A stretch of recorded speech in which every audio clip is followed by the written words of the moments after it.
Before James Brown controlled the stage and Sam Cooke made it to the music charts, there was this man.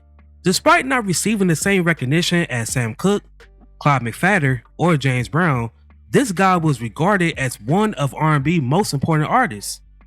Cooke, McPhatter, and Brown, as well as Jackie Wilson, B.B. King, and Al Green, have all paid tribute to this unappreciated rock and soul pioneer. The centerpiece of today's video is all about Little Willie John. Now, if you guys love my videos and love supporting me, then I suggest you become a member of the channel where I will be releasing exclusive videos just for you all. Be sure to get that family tier so you won't miss out on these exclusive perks.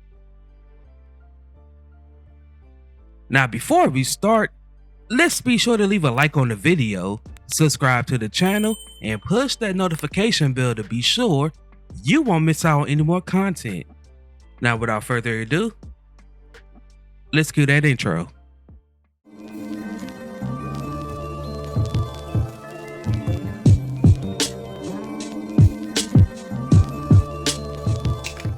Born on November 15th, 1937 in Collindale, Arkansas, he was one of 10 children born to Lily and Murdis John.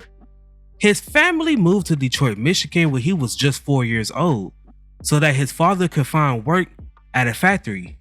In the late 40s, the eldest children, including Willie, formed a gospel singer group.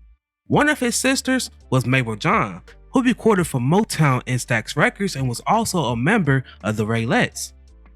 Willie appeared in talent shows, which he caught the attention of Johnny Otis and music producer Henry Glover. In 1955, Glover signed him to a recording contract with King Records after witnessing him perform with Paul Hucklebuck Williams' orchestra.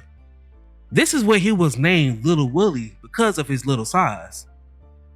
John's debut single was a cover of Titus Turner, All Around the World, which was a smash, reaching number 5 on the Billboard R&B charts.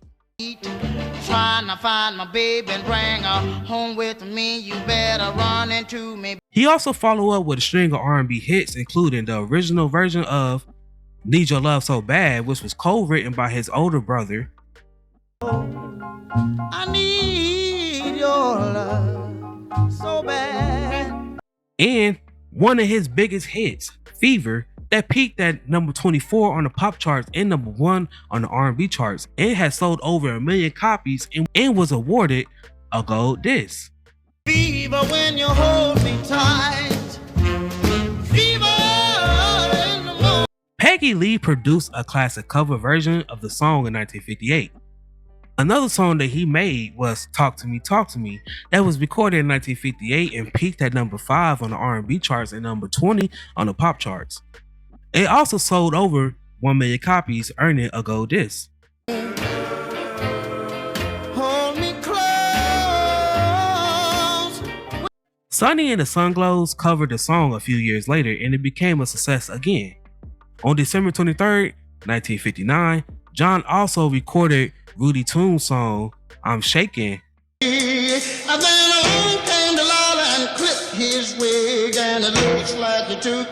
which was followed by Suffering with the Blues, You'd be here by my side.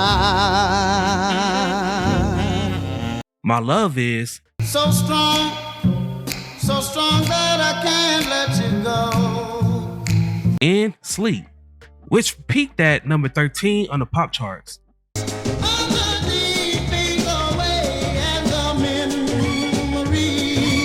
In total, John had some successes, with 14 Billboard Hot 100s appearances and a cover version of Need Your Love So Bad by Fleetwood Mac was also a hit in Europe. Another one of his songs that was covered was Leave My Kitten Alone, that was recorded by the Beatles in 1964. And it was intended for their album Beatles for Sale, but unfortunately the song was not released until 1995. On August 3rd, 1958, John played with the Upsetters in his renowned Cavalier of Jazz performance that was produced by Leon Heffen Sr. The other headliners included Ernie Freeman and his band, along with Ray Charles, Sam Cooke, and Bo Rambo.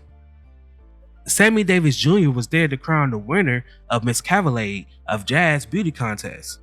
The event included the top 4 notable DJs in LA.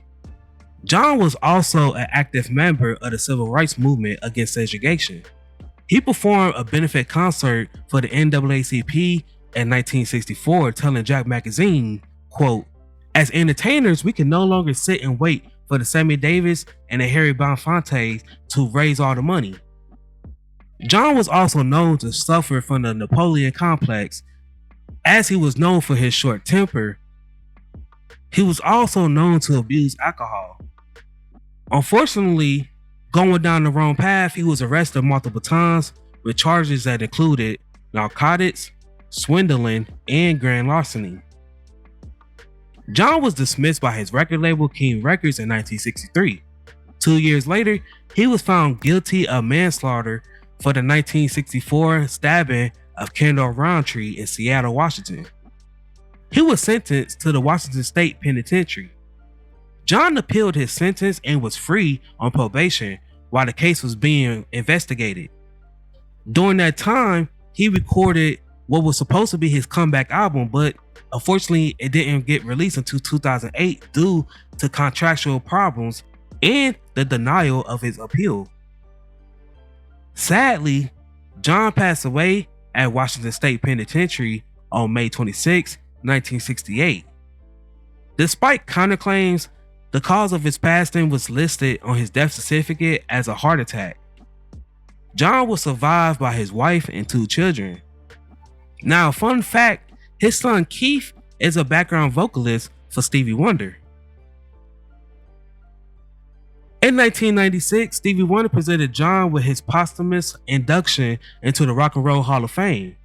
James Brown, who has previously opened up for John, released a tribute CD titled Thinking About Little Willie John and A Few Nice Things. Little Willie John was also inducted into the Rhythm and Blues Hall of Fame as a performer and composer in 2014 and 2016 respectively. In June of 2016, John was inducted into the Michigan Rock and Roll Legends Hall of Fame. And in 2022, John was inducted into the Blues Hall of Fame. Now, for some strange reason, YouTube is only promoting my videos to 20% of my audience. So, to change that, just make sure you guys are notified.